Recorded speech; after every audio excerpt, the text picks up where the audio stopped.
आपण जाणतात की शिवसेना सोडून किंवा पाटील सुरा खुपसून बरेच लोक दूर गुवाहाटीला जाऊन लपलेले आहेत आणि त्यांनी तिथं आम्ही शिवसेना, आमचाच ग्रुप, आमचीच मूळ शिवसेना असं अनेक भाष्य केली, अनेक गोष्टी प्रसारित केलेल्या आहेत.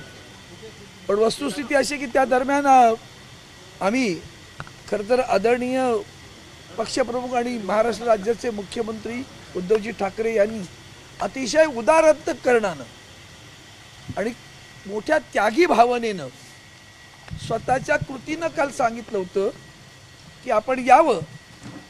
मी मातोश्री सोडली याचा अर्थ मुख्यमंत्रीपद नव्हे, पण मातोश्री सोडून टाकून दिलं की मी ते सोडायला तेव्हा वर्षा बंगला सोडला हे दाखवून दिलं की त्यातून मी ही गोष्ट सोडू शकतो, मला याचा मोह नाही, खुर्चीचा मोह नाही, त्यांनी दाखवून दिलं. मातोश्रीवर गेले आणि त्यानंतर आव्हान सातत्यानं शिवसेनेकडून होत होतं, परत या आपण त्यांचं स्वागत करू. पण प्रत्यक्षात दादांत खोटं बोलणारी माणसं वेगळ्या पद्धतीनं वागत राहिली आणि आज त्यांनी स्वतःचे दरवाजे बंद केले आणि निव्वळ बंद नाही केले, आता कायद्यानं इतक्या कचाट्यात ते सापडलेले आहेत की त्यांना आता शिवसेनेचा भगवा कायमचा सोडून जावं लागेल, शिवसेनेचं कवच सोडावं लागेल आणि कमळाबाईची साथ करावी लागेल.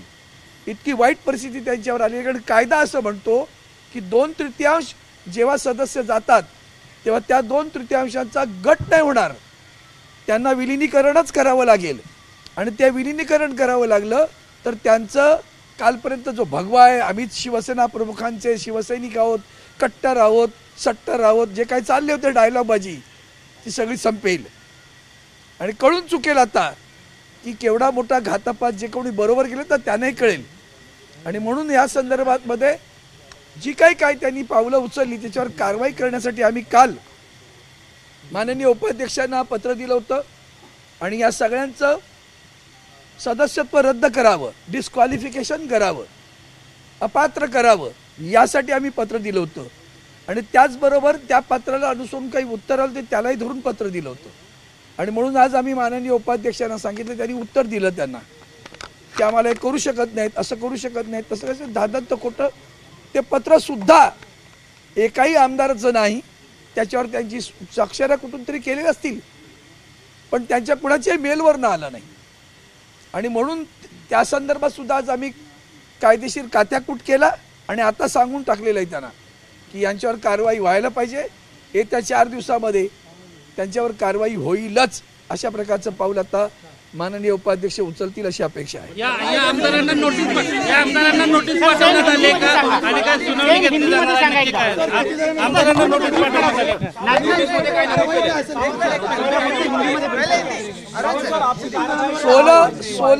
16 आमदारांचं काल मी नावं घेतली, 12ची अधिकची 4 नावं आजही सांगू शकतो. त्यामध्ये ही नावं 4 अधिकची आहेत. ही नावं आहेत चिमणाबा पाटील, रमेश बोरणारे, संजय रायमुलकर आणि बालाजी कल्याणकर अशी 4 नावं अधिकची आहेत. त्या 16 लोकांना त्यांना अपात्र करावं अशा प्रकारची नोटीस आम्ही द्यायला विनंती केलेली आहे. आणि आम्हाला अपेक्षा आहे की आता कायद्यानं ते लक्षात आलेलं आहे आणि मग येत्या 2-4 दिवसामध्ये त्यांना तशी नोटीस जाईल, उद्याच जाईल का परतीचे मार्ग त्यांनी स्वतःहून बंद केलेले आहेत. त्यांना प्रचंड संधी आदरणीय पक्षप्रमुख उद्धवजी ठाकरे साहेबांनी दिली होती, त्याचा त्यांनी लाभ घेतलेला नाही. आणि आता सगळ्यात वाईट गोष्ट कोणती घडणार आहे की शिवसेना, आम्ही कट्टर शिवसेना प्रमुखांची आहोत आणि दिग्यांची आहोत, आता कुठेतरी जावं लागेल. कुठं जात आहे ते बघा. कमळाबाईकडे गेलात तर कायमचे तुम्ही भगव्याला मुकलात, हे मात्र याच्यातनं घडल्याशिवाय.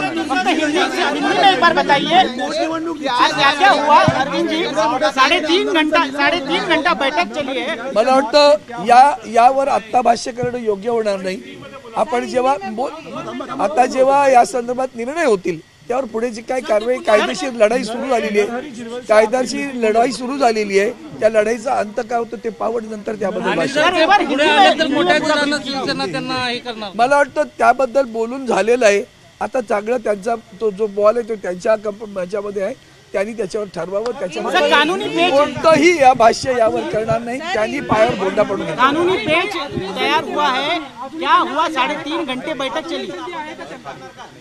बैठक में क्या हुआ एक बार त्यांनी ब्रीफ कर दरवाजे दीजिए. बंद त्यावर आदरणीय उद्धवजी साहब निर्णय घेतला. आता हिंदी में क्या क्या पहली हुआ? बात ऐसी है, आप सभी जानते हो कि हमारे शिवसेना के विधायक मुंबई छोड़कर कभी सूरत, कभी गुवाहाटी, कभी कहाँ छुप रहे हैं, वहाँ बैठे हैं और मोबाइल पे सब पिक्चर्स रिलीज कर रहे हैं और माध्यमों से लोगों को बता रहे हम सब एक है. वहाँ क्या हो रहा है वो जाकर आप ही देख लो. आपके चैनल के प्रतिनिधि वहाँ है, वो भी आपको पता चलेगा वहाँ क्या हो रहा है. लेकिन कानूनन जो कार्रवाई है वो कार्रवाई यह थी कि हमने कल कहा था कि हमारे उपाध्यक्ष साहब को हमने विनती की थी कि ये सभी जो विधायक है उनमें से कुछ 12 लोग नाम देते, फिर हमने 4 और बढ़ाए, 16 लोगों को अपात्र करने की बात हमने की थी. अब वो डिस्क्वालिफिकेशन के बारे में कार्रवाई करनी थी. आज हमने फिर दोबारा माननीय उपाध्यक्ष जी से बात की, कानूनन बात करी और कहाँ उनसे विनती करनी ये कार्रवाई शुरू करें. वो काम शुरू होगा. अब उनको नोटिस जाएगी. उन्होंने उसके जवाब दिए थे कि उन्होंने तो हमारे उपाध्यक्ष पर ही अविश्वास जताने की बात की, वो गलत था. ये भी हमने साबित कर दिया कि कौन भेज रहा है लेटर, कौन है. किसी मेल पे आया, वो मेल मालूम नहीं किसका है. एक भी विधायक के खुद के मेल पे नहीं है. कोई जो स्वाक्षरी ली हुई है वो सारे कागज जोड़े हुए हैं, वो भी कानूनन सही नहीं है. तो ये सारा कानूनन सही है कि नहीं बताने के लिए हमने बात की थी. तो आज बात हुई. कल परसों में ये सारे जो सदस्य हैं उनको अपात्र करने की नोटिस जाएगी और वो उनको मिलेगी और उसके बाद में घमासान होगा. सबसे बुरी बात क्या होगी कि ये लोग जो कहते थे कि हम ही शिवसेना है, हमारा ही शिवसेना पार्टी है, जो कानून कहता है कि जब 2/3 लोग पार्टी छोड़कर निकल जाते हैं तो उनका गुट नहीं बनता. उनको जो कानून में सुधार आया उस सुधार में ये लिखा है कि ये 2/3 गट को किसी भी गुट को किसी पार्टी से वो विलीनीकरण करना होगा. अब वो विलीनीकरण की बात आई है तो अभी कहाँ जाएंगे, कहाँ जाए, कहीं भी जाएं, लेकिन भगवे से दूर जाने वाले हैं, शिवसेना से दूर जाने वाले. कानूनन उनको जाना ही पड़ेगा. अब किसी पार्टी में जाते हैं पता नहीं, तो शिवसेना कहाँ रहेगी. मेरी ही शिवसेना थी.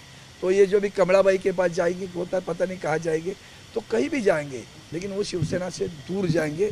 शिवसेना के परमानेंटली दूर होने वाले हैं. सर वो नोटिस जो इशू करने वाले हैं वो क्या कल करने वाले हैं और कितने घंटे की मोहलत दी जाएगी? 48 घंटे की मोहलत दी जाएगी उनको. किस बात की?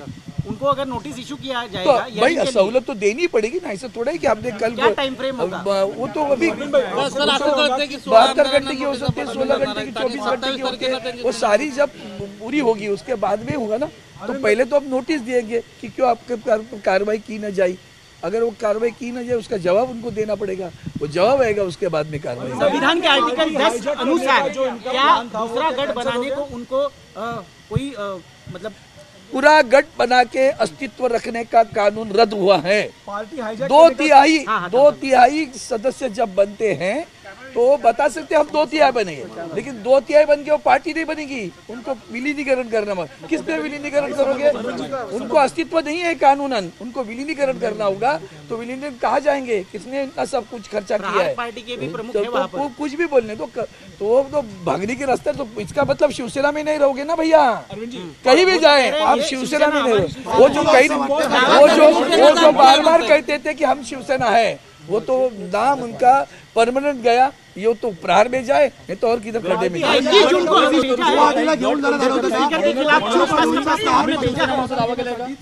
उनके गुट ने अविश्वास का प्रस्ताव भेजा, निकालने की मांग की है डिप्टी स्पीकर को. उन्होंने मांग की है उसके ऊपर अविश्वास बताने की. वो मांग की, वो भी कानूनन नहीं है. मांग करने वाले ऑथेंटिक होने चाहिए. मांग करने वाला विधायक होना चाहिए. विधायक कहाँ है पता नहीं. नोटिस कितने भेजी पता नहीं. तो उधर क्या हो गया? नोटिस कौन दे रहा है? वो तो ऑथेंटिक साइन होगा. मेल पे तो मेल पे नहीं आई. नोटिस आई है, नोटिस पे ऑथेंटिसिटी नहीं है तभी तो उन्होंने कहा कि ये नोटिस में ऑथेंटिसिटी नहीं है, एकनाथ तो शिंदेच्या नोटीस के बाद गटाकडून जो पत्रव्यवहार होतो तो अधिकृत नाहीये का असं तुम्हाला म्हणायचं का? अजून तरी नाही, मला तरी माहिती नाही, अजूनही याला वेळ लागेल. ही आता कायदेशीर लढाई मुंबई आहे. आना पड़ेगा सभी विधायकों को जवाब देने के लिए, या वर्चुअल हाँ हियरिंग ना, होगी? अगर आए तो उनके लिए है ना भाई, मैं खुद दे रहा हूँ नोटिस. कोई भी आके मैंने दिया, मैंने अगर पत्र दिया है और ऋत्विक जाके पत्र देगा तो कैसे पता चलेगा कि मैंने दिया कि नहीं दिया? अल्टीमेटम दिया है, अल्टीमेटम